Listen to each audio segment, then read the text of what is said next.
Welcome to the show. You're watching UAP Truth 33. I'm John. I'm your host. Today we're going to talk about Shagg Harbor. This this case, I think, is probably one of the most credible because of the amount of witnesses, um, things that were found, things that weren't found, and story that was written years later that kind of blew the lid off. And if it's true, wow, story. Stay tuned. It's going to be crazy.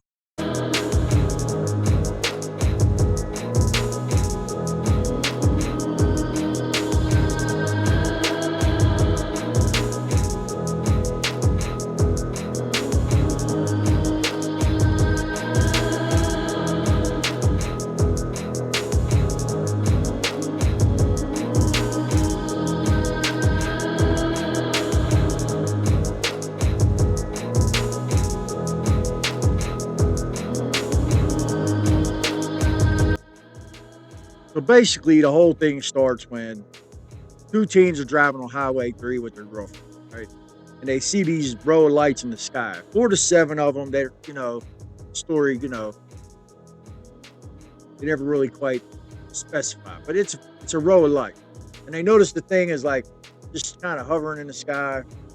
Then it kind of lowers down behind the trees in a very strange way. And they thought it was a plane crash. And where the thing dropped down behind the trees, that's where Shagg Harbor's at. So naturally, they think that this could be a catastrophe, right? So they race to a payphone, and Lori Wickens was the driver of the car, and him and his friend David Kendrick and the two girls' names weren't specified, but he goes to the payphone and he calls Mountie, right? And Corporal, I believe his name was Robisky. Corporal Robisky answers the phone, and the first thing he says to the kid is, "Were you sober when you saw this?" Right? Kid's like, "Yeah, man, I'm sober. This is what we saw. We think might be a plane crash or something. Something fell out of the sky." So the corporal's thinking it's BS. You know what I mean? And but he tells him he's gonna meet him, right? And so he tells him the place where he's gonna meet the kid. As soon as he hangs up the phone rings again. And this is Mary Banks, and she says the same exact thing the kid says. She sees this row of lights, drops, looks like it crashed into the Shagg. So he has two calls, two different people say the same thing. So now Corporal Werbisky's thinking, man, this could be something serious. So he calls two constables, Ronald Bryan and Ron Pong, right? So strange names. All these Canadian people seem to have just different names than we're used to in America. Nothing wrong with it. A little bit hard to remember when you're, trying to recount these events. So he tells the constables, meet him at the harbor. He goes, hooks up with Laurie Wickens and David Kendrick. Now, mind you, this goes on. There's these two other individuals, Norman Smith and his dad, Wilfred Smith. And they see these lights from their home, and so they actually go out on the porch and they witness the thing close up. Right? And so they think the same thing. It's an airplane, right? So everybody's kind of converging on Shagg Harbor around the same time. Right? So I'm gonna give you a list of the witnesses that were there at Shagg Harbor, and I'm gonna tell you what they witnessed. Right? You had Norman Smith, his father, Wilfred Smith. You had Laurie Wickens, teenager. You had David Kendrick. I believe Mary Banks was there. Corporal Victor Rabisky was there. Constables Ronald Bryan and Ron Pond. And then while they were there, they see this light in the distance, right? They estimated it to be 10 feet high, 60 feet wide, and the thing falls, disappears into the water. So they automatically, yo, there's a freaking plane crash, right? So they're like, bugging. So luckily, two fishermen show up with these two fishing vessels. Just, luckily, one of them is related to Wilbert Smith and Norman Smith. And I believe his name was, it doesn't really matter, but it's Bradford Smith. So Bradford Smith and Corporal Corporal Biscuit gets on the boat with this dude named Bradford Shand, right? And they get on one vessel and they go out. They're going to go out to this crash site, see if they can find any survivors or anything. And on the other boat was the Smith. Wilfred Smith, Lawrence Smith, and Norman Smith. And they go out. So all these people, there's like 5 or 6 people that go out on these boats to this crash site to try to find survivors, any kind of crash wreckage or anything like that. And they don't find any survivors, no bodies, no nothing. But what they did find is crazy. This thick yellow foam was on top of the water. They said this foam was like spread out for like a half a mile, right? Just thick, nasty foam. And it had a sulfuric smell. It was real like a strong chemical sulfuric smell. And they were out there for about an hour or two looking, enough. They didn't find anything. Coast Guard cutter comes up, and the captain of the Coast Guard cutter tells them, "Listen, man, there was no planes crashing. All the planes are safe. You know, there's nothing. There's nothing here." But they were kind of suspicious of this yellow foam, so it was evidence that something did crash. What was it? That's the question. What was it? The captain of the Coast Guard cutter, Ronnie Newell. Seems like there's a lot of Ron in the story, right?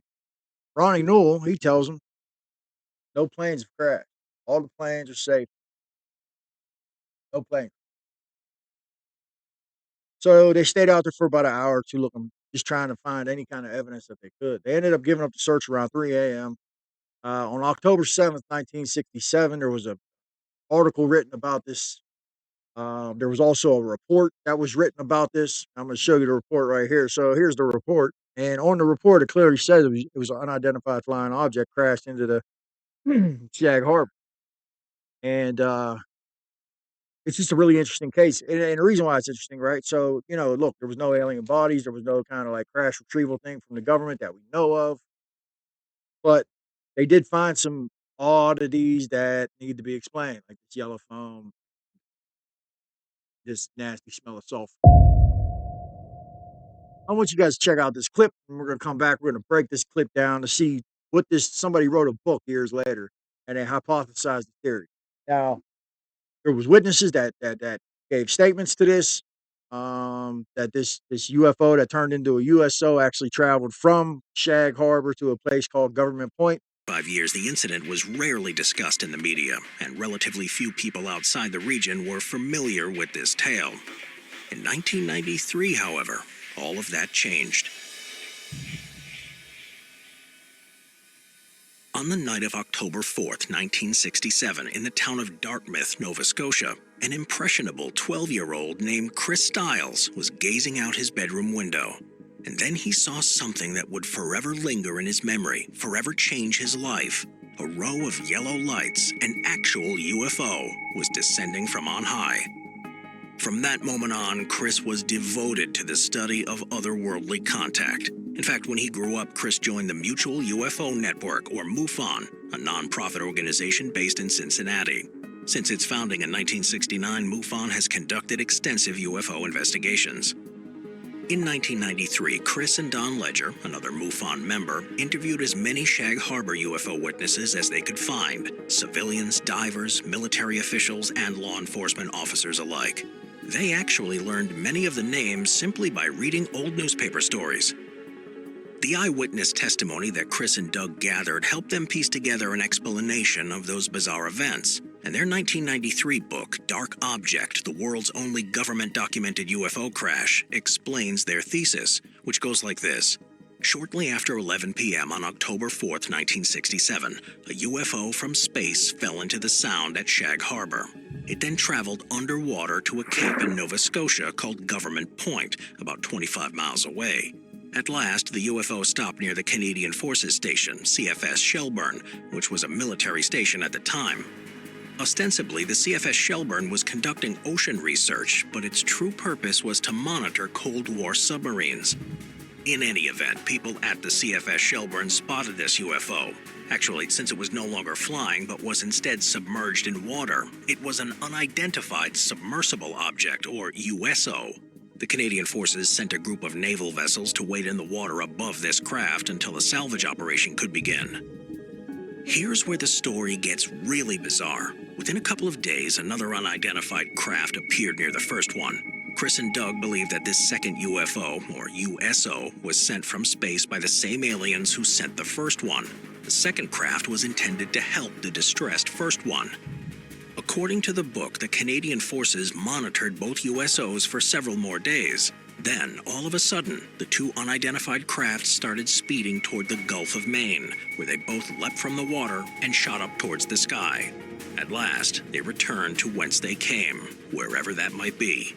Stuff because this was the height of the Cold War. This is when like they had drills at schools and children would hide under desks for fear of, you know, some type of nuclear, conflicts. This is how it was back, right? So they're doing these reconnaissance, looking for these nuclear submarines, these Russian subs. Well, what they detected, according to the book, was these USOs. And there was one that was in that government point, and that they were, you know, locating, tracing, keeping track of.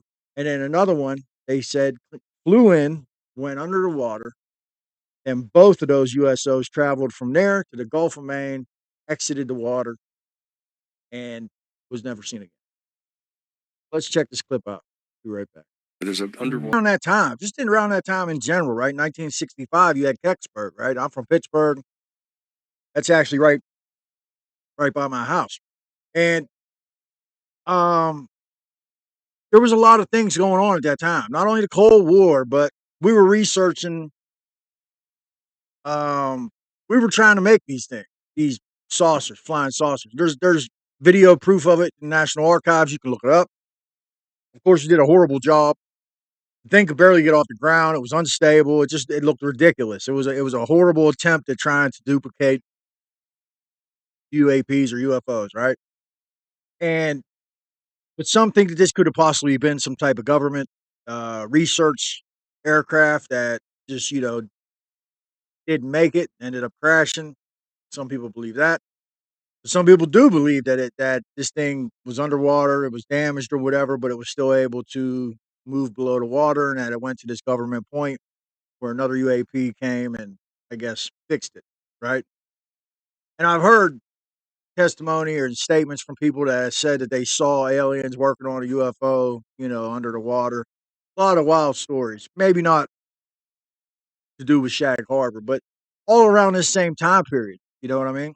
And you got to remember that this was also around the same time of the Holloman Air Force Base landing. Whenever the non-human beings got out of this UFO that landed, and one had like Egyptian headdress, like bluish skin, and held this thing in his hand that looked like kind of like a jed pillar. I don't know if you're familiar with a jed pillar.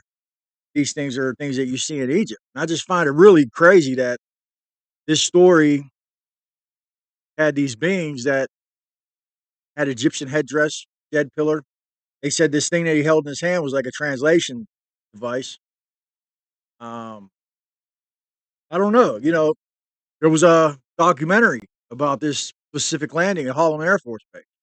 It's a famous case, and people like Chaim Mashed, who, for those of you who don't know who that is, he's like the father of the space program in Israel, and he that was his post for like 30 years, and he was a general with the Israeli Defense Force. So this dude was high up in their military and involved with this stuff, and he said in an interview in Hebrew that the Holloman Air Force Base was real, that the Eisenhower meeting with UAP with aliens making it was called the Granada Treaty, and it was a treaty that we had with aliens. We were letting them do human abductions and cattle mutilations in exchange for advanced technology. And that the first ETs that we met with, the ones that looked like us, they didn't want to give us technology because they knew we would weaponize it and use it against each other. But these other non-human beings, the Greys, they're called, they don't care, and they're supposedly liars, and apparently they didn't abide by the treaty. They went out of control and they were abducting people left and right and just mutilating cattle left and right. And apparently they're trying to manipulate our DNA so that they can actually survive on the surface, of the planet, because apparently they come from like a sterile environment. From what I understand. What do you guys think about this, man? It's just a wild case, right? Shagg Harbor. I don't know, and the Shelburne. I mean, and are they related? And did this dude who wrote this book, was he just, and I hate to say it because it's overused, but was he grifting? I don't know. But it's all very interesting. I don't think so. He's MUFON, and apparently there was some military people that was talking to him that was saying that this is what happened. I don't know. Maybe you guys want to check the book out more than I'll leave a link for it. I don't know. It's called The Dark Object. I guess it was written in like '93, maybe a little later, but these things were going on. This this whole thing with UFOs being involved with bodies of water is not a new thing. This is you know this is what it's been. Guadalupe Island off the coast of Mexico. They say there's a base there. They say there's a base off the coast of San Diego. There was actually one that you could see from Google Earth. And then you look at it now, they scrubbed it. If you look at the same spot where that suspected base was, it had like a flat top, looked like pillars or something. It looked like a freaking underwater base under the sand, under the seabed. You could see it clear as day. Now you go look at with Google Earth, it's blurry. Same with that place in Antarctica where they supposedly found another egg UAP. Form or a sled underneath the egg, and then there's also straps around the egg going up to the helicopter, and it's swinging as they're flying over the mountain range. So people that are good at Google Earth or whatever could maybe even line up this mountain range logistically and be able to figure out where exactly this thing is flying. And Now, you hear what he said. They did that. People did that, and it's been blurred out. what direction and kind of what area. So I don't know if this is real, you guys, but it's really fascinating. It's another alleged whistleblower leak. I say alleged a lot because I can't vouch for it. It doesn't, it's not like Jacob Barber saying, that he was there and that it was real, but he claims that he did over 10 years of experience and work with his colleagues doing exactly these types of missions all over the place. I don't know. What do We you guys also think? have the testimonies of Michael Herrera and several other whistleblowers coming forward that are highly credentialed military officers, Green Berets, Delta Force guys coming out saying that they were involved in missions just like this. It doesn't have to make sense, guys. I don't know. Egg UAP, egg shaped UFOs, giant eggs with hieroglyphs or petroglyphs carved on the side and symbols. That's all stuff similar to what we've heard coming out of Roswell and all kinds of incidents. We always see these petroglyph signs and pictographs. I've seen them all over here in southern Utah, across into Nevada, right all around Area 51, and they're horned figures, squatting position. And a lot of times there's dots, orbs, or egg looking things carved or painted right alongside of them. Some of them are dots in a row, and then they align with constellations in the sky and also maps to different caves and systems all over. It's a really fascinating thing. So let me know what you guys think. Is this real?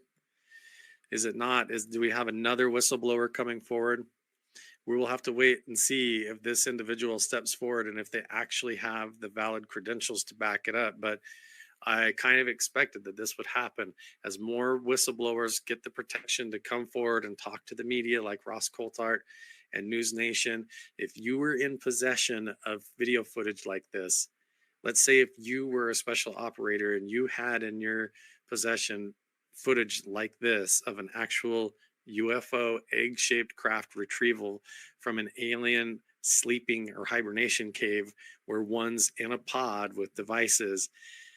If you were part of a team and had access to this footage in your hands, and then you saw that News Nation article and video come out with Ross Coulthart and Jacob Barber and all of his team, I think I would do the same thing. If I was sitting on it, I'd be like, now's the time. And I would Hell put yeah. that footage out. But also, that being said, this kind of stuff is going to be ripe for hoaxers.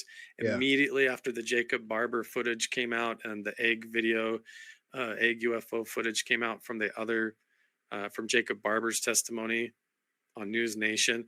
There was tons of people that just started putting yarn and fishing line and duct tape around eggs Yeah, and doing it yeah, on their there living was. room carpet to make fake videos with night vision filters and stuff. Like, so people are going to hoax it. I don't know if this is real or not.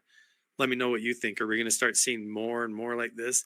Are these things It's called Crusher, man. You can find them on YouTube, Rumble, whatever. I'll leave a link in the description. You know, that place is blurred and you can't see it. I think these places that they blur on Google Earth, they're blurring that shit for a reason. You know, I'm not sure what it is, but they're blurring it for a reason. You know, it just goes back to the cover up. It's just it's a fascinating subject.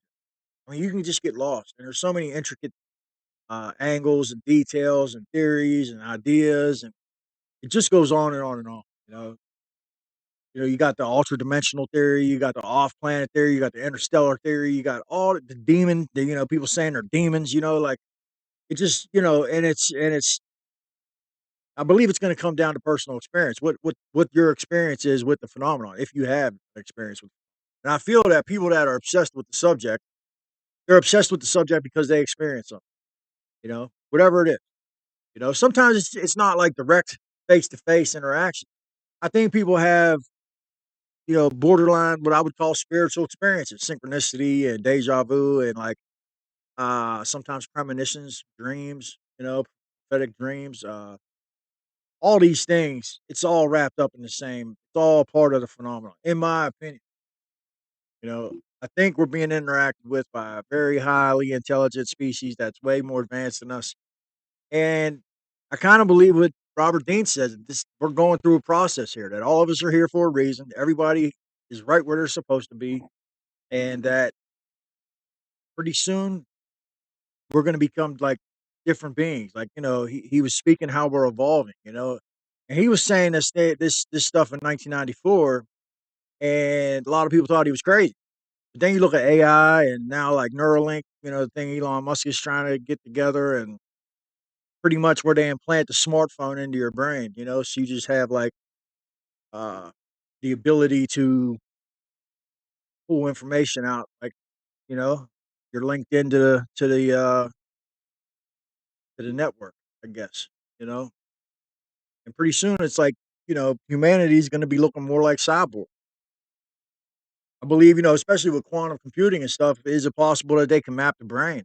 Are they going to be able to upload consciousness into the cloud or whatever? What role is like virtual reality type of environment's gonna be. Is that I mean, I could see that turning into almost like a drug. It could be addicting. People get locked into these virtual reality scenarios and they're living this like action packed life, but it's all fake, digital, sensations and stuff are there, but it's not real, you know? It's almost like kind of like Ready Player One type of stuff, you know.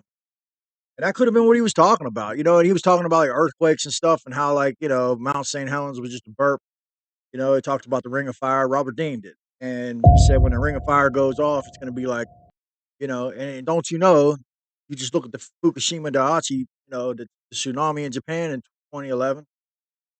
Look at the tsunami that took place in Indonesia in 2000. What was that, 5 or 6? I think it was December. That tsunami, like Robert Dean was on to something.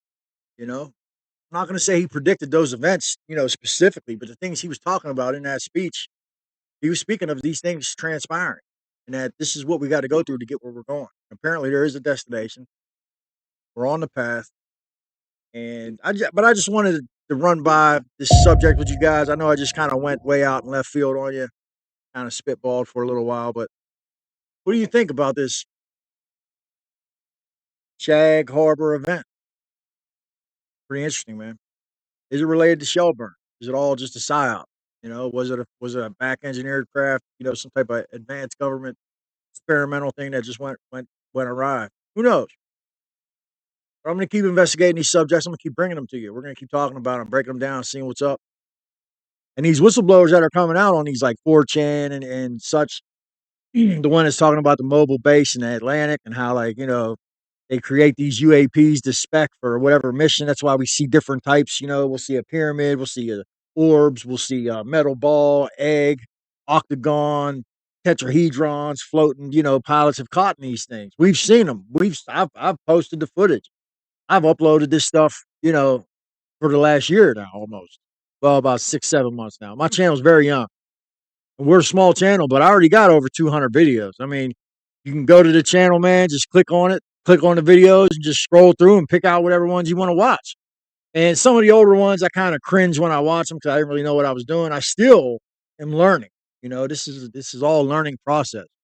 The lighting, the sound. I'm not.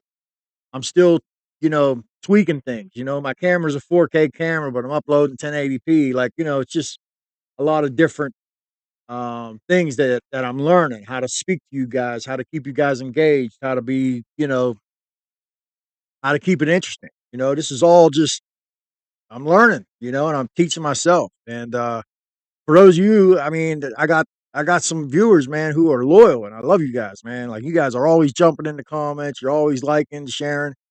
And if it wasn't for you, I wouldn't be able to do this. And I'm very grateful. And like, I don't really care. Like, if a video only gets like 30 views, like, I get excited about that. I'm like, wow, man, like 30 people actually watch this, like they're actually interested in this subject and exploring this mystery with me. So I thank all of you, man. Like, seriously.